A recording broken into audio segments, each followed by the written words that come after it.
오늘 주신 하나님의 말씀은 누가복음 14장 25절부터 33절까지입니다.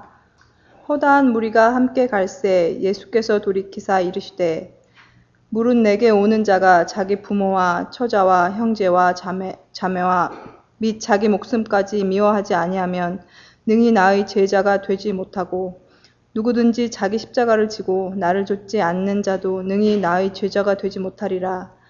너희 중에 누가 망대를 세우고자 할진대 자기의 가진 것이 준공하기까지에 족할는지 먼저 앉아 그 비용을 예산하지 아니하겠느냐. 그렇게 아니하여 그 기초만 쌓고 능히 이루지 못하면 보는 자가 다 비웃어 가로되 이 사람이 역사를 시작하고 능히 이루지 못하였다 하리라. 또 어느 임금이 다른 임금과 싸우러 갈 때에 먼저 앉아 1만으로서 저 2만을 가지고 오는 자를 대적할 수 있을까 헤아리지 아니하겠느냐. 만일 못할 터이면 저가 아직 멀리 있을 동안에 사신을 보내어 화친을 청할지니라. 이와 같이 너희 중에 누구든지 자기의 모든 소유를 버리지 아니하면 능히 내 제자가 되지 못하리라. 이번 주간에는 특별히 9/11이 있는 주간입니다. 며칠만 있으면 9/11을 기억하게 되며 그때의 참사를 지금도 생생하게 기억하고 있는 것입니다. 저는 그날 TV를 통해서 영화를 보는 줄로 알았어요. 영화의 한 장면을 보는 줄 알았는데 그것이 실제 내가 살고 있는 동네에서 일어난 사건이었습니다. 제일 높은 빌딩 2개가 순식간에 감쪽같이 사라졌으며 수백 명을 태운 비행기가 그 건물을 통해서 곤두박질했고 그 일로 말미암아 수천 명의 생명이 앗아갔으며 경악해서 그 순간 이후로 미국의 역사는 달라졌던 것입니다. 미국의 정부에서 그 낌새를 알고 있었어요. 눈치는 채고 있었어요. 그러나 그것을 준비하지 못하고 예비하지 못해서 결국은 그 참사를 아주 큰 화를 당했던 것을 바라보며 그때 잃었던 가정은 지금도 자기 아들, 딸, 엄마, 아빠가 죽은 것을 애타하면서 너무 마음 아파하는 것을 우리가 기억하는 것입니다. 우리가 예수님의 제자로 부름을 받았는데 우리가 제자의 사명을 감당하지 못하고 바로 서지 못하면 나 개인의 삶이나 나로 인한 삶이나 우리의 사는 이 동네에 영적인 큰 재화가 있을 줄로 그 어떻게 기대하고 뭘 알 수가 있겠습니까? 우리가 예수님의 제자로 부름받았으면 그 사명을 감당하고 끝까지 하나님 앞에 충성하는 것이 우리의 중보로 기도로 말미암아 우리의 삶으로 말미암아 이 땅이 결국은 승리케 될 줄로 믿는 것입니다. 사단의 역사로 오늘날 현실은 자꾸 죄악을 향하여 달려가고 있는 것입니다. 주님의 제자로 부름받은 우리들이 깨어서 제대로 제자의 사명을 감당하지 않고 술에 물 탄 듯 물에 슬 탄 듯 죄에 짝하며 제대로 신앙생활하지 않는다면 희망이 없을 것입니다. 그래도 오늘의 희망은 교회이며 그래도 오늘의 희망은 교회의 성도들인 것입니다. 우리 가정의 구원과 이웃의 구원과 이 나라의 운명이 우리 어깨에 쥐어지어 있다고 하는 사실을 우리는 영적인 눈으로 바라볼 줄 알아야 되는 것입니다. 그러므로 우리가 참된 주님의 제자가 되어서 죄된 세상의 빛을 발하며 중보의 기도로 이 땅을 고치며 복음으로 저들을 구해야 할 그런 막대한 사명을 우리가 갖고 있는데 그것을 깨닫지 못하고 피일피일 살다 보면 9.11과 같은 그런 참사가 우리의 어깨 때문에 우리의 사명 때문에 있지 아니할 수 없다 하는 그런 말씀인 것입니다. 그러면서 오늘 본문의 말씀 보면은 예수 그리스도가 너희는 참 제자가 되라 하는 말씀이지요. 그러면 예수의 참된 제자가 되려면 어떻게 해야 되겠습니까? 어떻게 해야 이 9.11과 같은 그런 참사가 없으며 이 땅에 하나님의 나라가 되며 우리 모두 다 승리하며 살 수가 있겠습니까? 여러분, 우리는 모두 예수의 제자인 줄로 믿으시기 바랍니다. 제자로서 부름받은 여러분이 예수님과 어떤 관계를 맺고 있습니까? 여러분의 모든 삶이 정말 참된 제자로서의 삶의 모습이 있습니까? 오늘 본문에 보면 6월절을 맞이해서 수많은 사람들이 예루살렘에 모여 있었어요. 그 당시 예루살렘의 소문은 하늘을 찔 것 같이 소문이 좋아가지고 예수님이 가는 곳마다 수많은 군중들이 따라다녔다고 그랬습니다. 오늘 본문도 보니까 수많은 사람들이 예수님을 쫓아다녔다 그랬습니다. 혹시나 예수님을 통해서 예수의 능력으로 로마 병정들이 물러가지는 않을까? 또 예수님의 크신 능력으로 나 자신에게도 큰 이득을 보지는 아니할까? 이런 막연한 기대를 가지고 예수님을 군중들이 많이 따라다녔던 것입니다. 그 모든 군중들을 향하여 예수님의 인기는 크게 달해있건만 예수님은 찬물 끼얹는 목소리를 그들에게 냈습니다.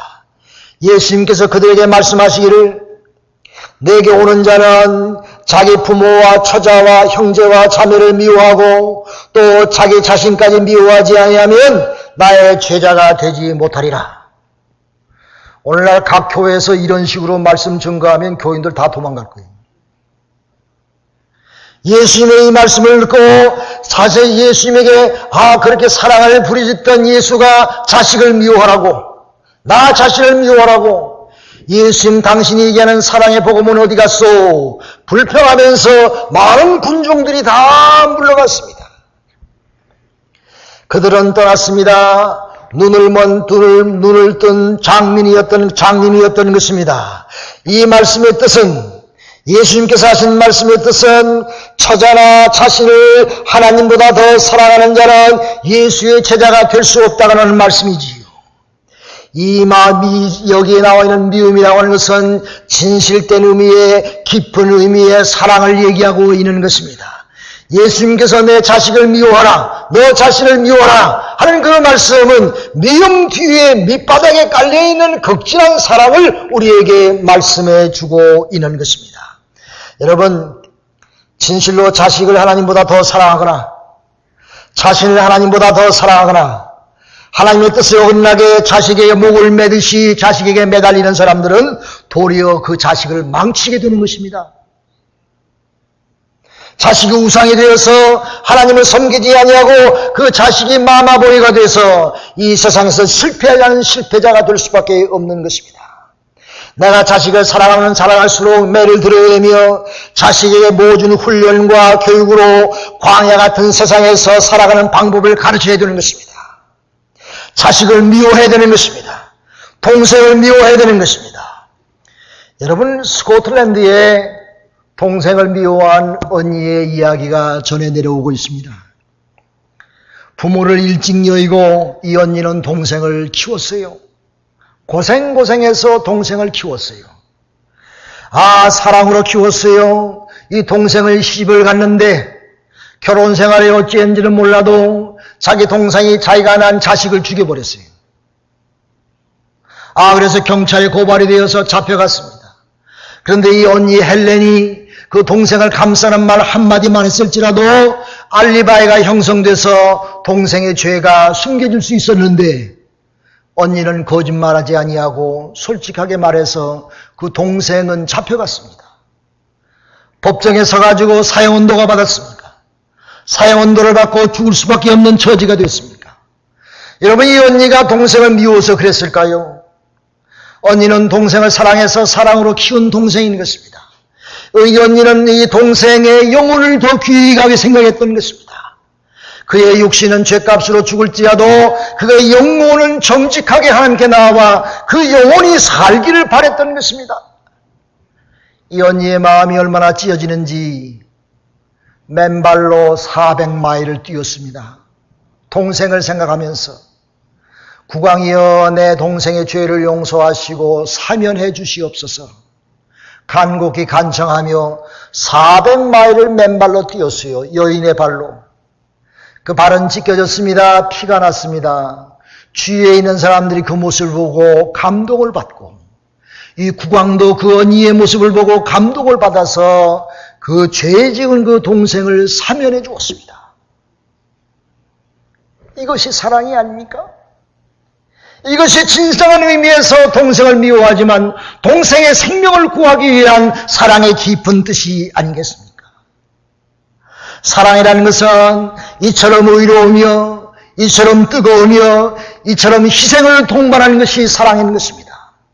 그러므로 자식이 귀하지만 자식을 키우는 것이 하나님보다 앞설 수 없고 자식을 사랑하기에 때때로 야단도 치고 정직함도 가르치는 것이 부모의 신정인 것입니다. 자식에게 성수주의라며 믿음으로 사는 것을 가르쳐야 돼요. 내 동생에게 내 친지에게 하나님의 믿음을 가르쳐야 됩니다. 주님의 일이 더 중요하게 느껴져야 되는 것입니다. 내가 내 가정의 일이나 내 일보다 주님의 일이 더 중요하게 느껴져야 되는 것입니다. 여러분 생각해 보세요. 선교사가 애들을 데리고 오지에 가서 선교합니다. 선교하러 갈 때에 죽음의 각오를 가지고 갑니다. 자기 사랑하는 자식도 오지에 가서 죽을 수밖에 없는 그런 처지가 있을지 또 어떻게 압니까? 요전에 우리가 선교여행을 보니까 딸이 죽었는데 그 아버지가 선교를 그만두고 돌아가려고 그랬어요. 기도하는 중에 하나님의 말씀하시기를 거기서 선교의 일을 잘 감당하기 위해서 비록 자기의 딸은 거기서 선교에 있어서 죽었지만 하나님 앞에 바치는 마음으로 선교의 일을 잘 감당해서 그의 선교의 사역을 통해서 많은 영혼이 구원받았다고 그래요. 사랑하는 여러분, 이것이 십자가 지는 일이 아닙니까? 이것이 자식을 사랑하는 일이 아닙니까? 진실로 주님을 위하여 하나님의 의를 위하여 죽으면 죽으리라다 하는 그런 각오를 가지고 사는 사람은 정말로 진정한 의미에서 행복한 사람인 줄로 믿습니다.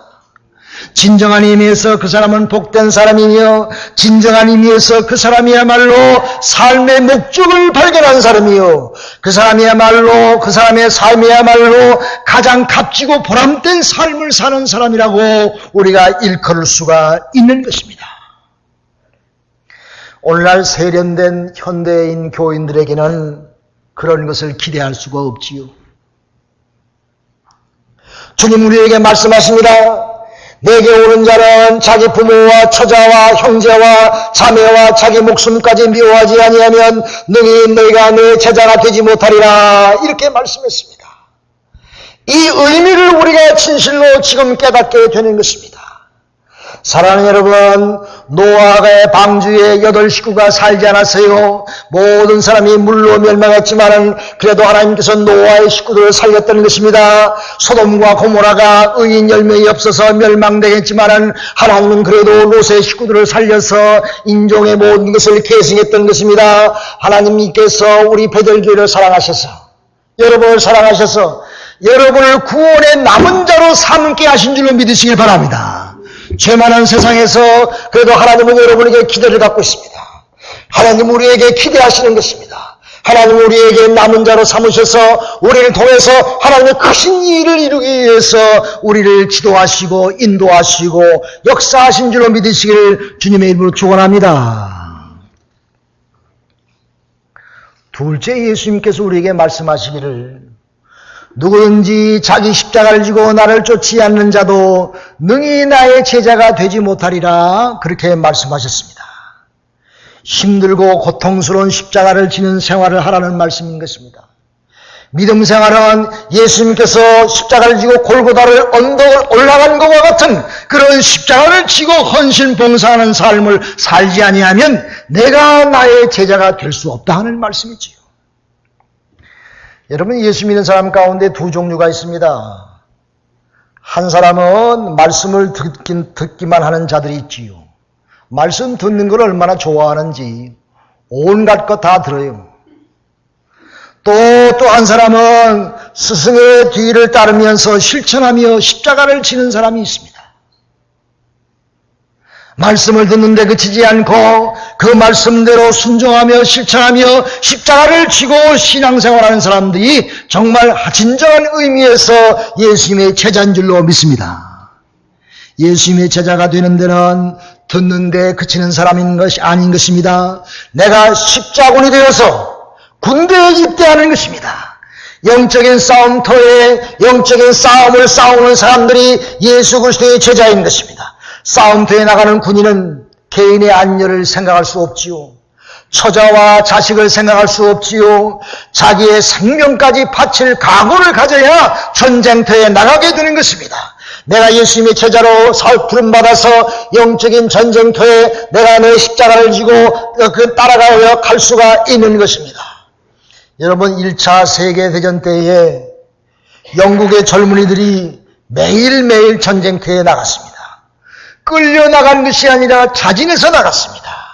하나밖에 없는 자기의 생명을 미워하고 처자의 생명까지 무시하면서 죽음을 각오하며 전장터에 나가서 500만 명이나 되는 병사들이 어렵게 생명도 바치며 나라도 구하며 세계도 구한 사실을 우리가 분명히 깨닫게 되는 것입니다.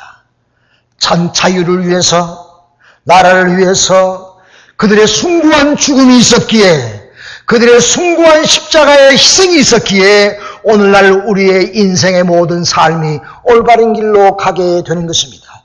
사랑하는 여러분, 이처럼 십자가를 진다는 것은 내 자신이 예수님의 것이 되는 것입니다. 예수님께 내 모든 것을 드리는 것입니다.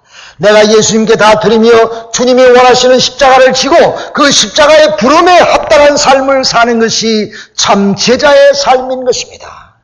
사랑하는 여러분, 한국의 기독교회에 훌륭한 목사님 가운데 주기철 목사님을 여러분 흠모하시지요. 주기철 목사님이 감옥에 있으면서 가장 괴로운 순간이 언제인 줄 아세요? 고문받는 시간이 아니랍니다. 자기 부인과 자식들이 와서 자기 앞에 목 놓아 울 때가 가장 가슴이 아팠다고 합니다. 자기는 감옥에서 믿음을 지키기 위해서 죽음을 각오했지만은 내 자식이 무슨 잘못이 있어서, 내 부인이 무슨 잘못이 있어서 나 때문에 저런 처참한 고통과 배고픔을 당하나. 그들이 면회 와서 울 때에 이 주기철 목사님의 가슴은 찢어졌다고 합니다. 한 번만 예수를 부인해도 풀어준다고 그랬건만 주기철 목사는 끝까지 믿음을 지키기 위해서 자기의 자식도 돌보지 아니하고 자기의 부인도 돌보지 아니하며 자기의 믿음을 지키기 위해서 끝까지 헌신 봉사하며 충성해서 결국은 주기철 목사가 순교하지 않았습니까? 만일 언젠가 우리에게도 이러한 고난이 닥친다면 우리는 어떻게 할 수 있을까요? 멀리 보지 말고 지금 나의 현재의 믿음의 생활을 내려다본다면 내가 합격인지 불합격인지 추측할 수가 있는 것입니다. 나에게 십자가를 지고 나를 부인하는 그런 생활이 있을 수 있을까? 오늘 예수님께서 33절 말씀을 보면 우리에게 가르치고 있습니다. 너희 중에 누구든지 자기의 모든 소유를 버리지 아니하면 능히 너희가 내 제자가 되지 못하리라 그랬어요. 이것은 무슨 말씀이십니까? 너의 생명은커녕 내 모든 소유를 주님을 위하여 바칠 수 있는 각오가 되어 있느냐 하는 그런 물음인 것입니다. 만일 내가 아직도 나의 물질에 애착이 있고 욕심에 쌓여 있다고 하면은 진정한 의미에서 예수님의 제자가 되지 못한다고 하는 말씀인 것입니다. 나에게 귀한 옥합을 깨어서 주님께 바칠 수 있느냐 하는 그런 말씀인 것입니다. 나의 믿음 생활 가운데서 내가 귀하게 생각하는 어떤 소유가 있을지라도 그것을 주님을 위하여 내가 헌신 봉사하며 바칠 수 있느냐 하는 그런 말씀이에요.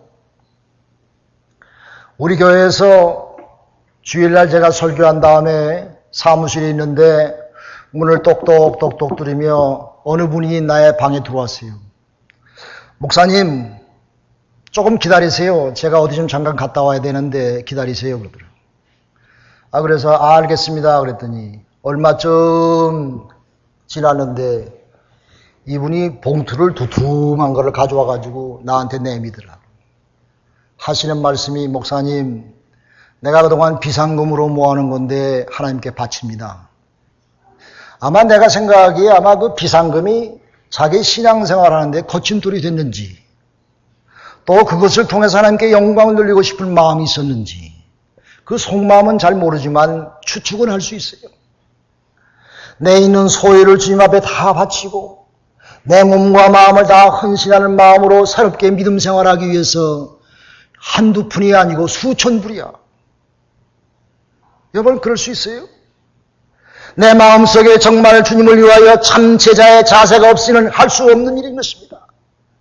내 물질만 귀하고 남의 물질은 귀하지 않습니까? 그의 마음속에 내가 예수님의 제자로 하나님께 충성하고 싶은 그런 소원이 있었기에 자기가 비상금으로 나왔던 거의 간직 같은 옥합을 하나님 앞에 바치었던 것입니다. 사랑하는 성도 여러분, 예수님께서 우리에게 말씀하십니다. 너희 중에 누구든지 자기의 모든 소유를 버리지 아니하면 내가 나의 제자가 될 수가 없느니라 그랬어요. 제자가 되려면 주님께서 또 우리에게 말씀하십니다. 어떤 사람이 망대를 세우는데 망대를 세우기 전에 그 망대를 세우는데 얼마만한 경비가 들지 다 따져보고 망대를 세우지 않겠느냐. 앞뒤를 다 재지 아니하고 망대를 세우다가 부족하여 세우다 말면 아니 세움만 못하리니 망대를 세우는 자는 잘 따져봐서 필요한 비용을 잘 계산하고 시작하지 않겠느냐. 내가 나에게 참 제자가 되올 마음이 있으면 너희가 정확한 계산과 결단과 각오가 필요하다는 말씀인 것입니다. 아예 내가 전쟁에 질 것 같으면 가서 화해하란 말이에요. 내가 1만의 군세가 있고 적군이 2만의 군사를 갖고 있다고 하면 내가 전쟁에 심산이 없는데 승산이 없는데 우매하게 싸우고 실패하지 말고 가서 화해를 청하라는 말이에요. 그러므로 예수님께서 우리에게 하시는 말씀은 예수님이 제자가 되는 것은 호락호락 될 수가 없다고는 말인 것입니다. 내가 철저한 결단과 철저한 계산과 나의 철저한 각오가 없이는 내가 내 소유를 버릴 수가 없고 내가 내 자신을 부인할 수가 없고 내 자신의 십자가를 칠 수가 없다는 것이 주님이 우리에게 하신 말씀인 것입니다.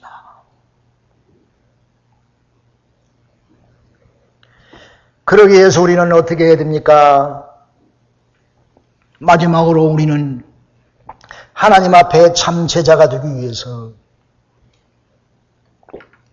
내 자신을 내어놓고 회개해야 될 줄로 믿습니다. 하나님, 내가 그동안 참 제자가 되지 못했습니다. 믿음 생활을 한다고 했지만은 내 생활했습니다. 주여, 내가 참 제자가 되게 해 주옵소서. 회개하고 결단하고 다시 새롭게 시작해야 돼요. 마지막 때예요. 얼마나 세월이 빨리 갑니까? 여러분 인생이 뭐 100년 갈 줄 알아요? 언제 정말 참되게 멋있게 하나님이 기뻐하시게 믿음 생활하고 하늘나라 가겠습니까? 이때가 아닙니까? 주여 이때 올시라. 주여 지금 이 순간입니다. 주여 이 순간부터 내가 주님의 참 제자가 되어 내가 주님 앞에 십자가를 지고 주님의 말씀대로 순종하고 살겠습니다. 한번 결단하지 않으실래요?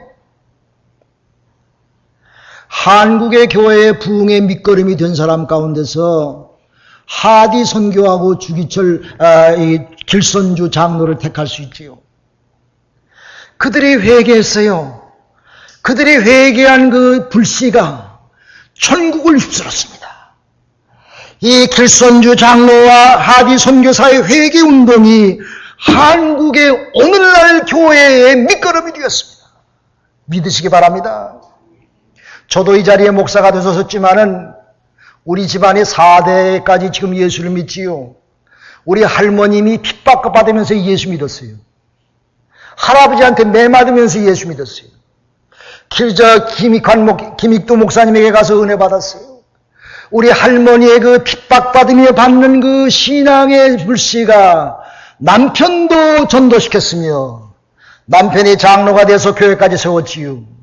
또 오늘날 이 4대까지 우리 가족이 예수를 믿게 되어서 이상하게 우리 친척 가운데 목사가 많습니다. 선생도 많아요. 그러므로 우리 할머니의 그 믿음이 우리 가정의 밑거름이 되었단 말이에요. 믿음의 밑거름이 되었단 말이에요. 사랑하는 여러분, 여러분의 신앙의 모습이 여러분 가정 대대의 신앙의 밑거름이 되시기를 주님을 축원합니다. 우리 아버님의 훌륭한 믿음 때문에 우리 어머님의 훌륭한 기도 때문에 내가 살지. 내가 믿음 생활하지. 그런 각오가 있어야 돼요. 사랑하는 여러분, 감리교를 창시한 요한 웨슬리 선생의 목사였습니다. 그가 목사인데 왜 자존심이 없겠어요? 모라비안 교도들이 그 믿는 모습을 보고 자기가 너무 부족하고 죄됨을 회개했어요. 하나님, 주여 나를 용서해 주옵소서. 요한 웨슬리 선생이 한 사람이 회개하고 세 사람 되니까 그 당시 영국이 완전히 절망 가운데 있었는데 술집이 깔리고 깔리었고 모든 사람이 술로 다 인생을 망치고 있었는데 요한 웨슬리 선생 한 사람이 회개하고 세 사람이 되어서 영국을 새롭게 만들며 영국이 복음화가 되며 영국의 모든 사람들이 하나님 앞으로 다시 돌아왔다고 합니다. 할렐루야, 할렐루야. 이 역사의 기록입니다. 술집이 다 문 닫았대요. 요한 웨슬리 선생의 복음화를 통해서. 그때 당시의 문헌에 보면 이런 기사가 있다고 합니다. 기록하기를 술집의 파리도 졸았더라. 그렇게 기록되어 있대요. 술집이 얼마나 안 되면 그 파리들도 졸 정도니 그렇게 영국이 변했단 말입니다. 요한 웨슬리 사람 한 사람으로 말미암아 사랑하는 여러분, 여러분의 한 사람으로 말미암아 우리 베델교회가 변화되기를 주님으로 축원합니다. 불평할 거 없고 내가 블레임할 것도 없고 내 한 사람이 하나님 앞에 바로 서며 회개하며 참 주님의 제자가 되면은 하나님께서 우리의 삶을 통해서 하나님의 크신 역사를 이 제단을 통해서 베델교단을 통해서 여러분의 가정을 통해서 이루어게 해줄 줄로 저는 분명히 믿습니다. 여러분, 제일 어려운 게 뭔 줄 알아요? 회개입니다. 말씀이 있으면은 저 사람이 듣고 회개해야 되는데 내 자신이 회개하는 것이 가장 어렵습니다. 내 자신이 나는 죄인입니다 라고 회개하는 것이 가장 어렵습니다. 남은 회개시키려고 하지만 자기는 회개하지 않아요. 나의 고집과 나의 나쁜 습관과 생각 없이 마구 말하는 습관과 남에게 함부로 말하며 상처를 주는 습관과 내 웃을 내몸과지 사랑하지 아니하며 남을 존경하지 아니하며 존중하지 아니하며 사랑하지 아니하며 무례히 행하는 그런 무례함이 아직도 내가 회개하지 않아 내 마음속 깊숙이 잠자고 있는 것입니다. 사랑하는 여러분, 하나님의 말씀으로 회개하여 정말로 참 제자가 되며 하나님의 진실한 일꾼 되시기를 주님의 이름으로 축원합니다. 주 예수님께서 말씀하십니다. 회개하라, 천국이 가까워하느니라. 나를 따르라, 내가 너로 사람 막는 어부가 되게 하리라. 사람을 죽이기는커녕 사람의 영혼을 죽이기는커녕 그 사람을 낚아서 구원의 백성으로 삼으며 생명 일론도하는 것이 제자입니다. 제자입니다. 사랑하는 여러분, 우리 모두 다 예수님의 참 제자가 되어서 하나님이 우리에게 함께 하시고 우리를 통해서 기적을 이루시고 복된 사회가 되시기를 주님의 이름으로 축원합니다. 할렐루야. 기도합시다.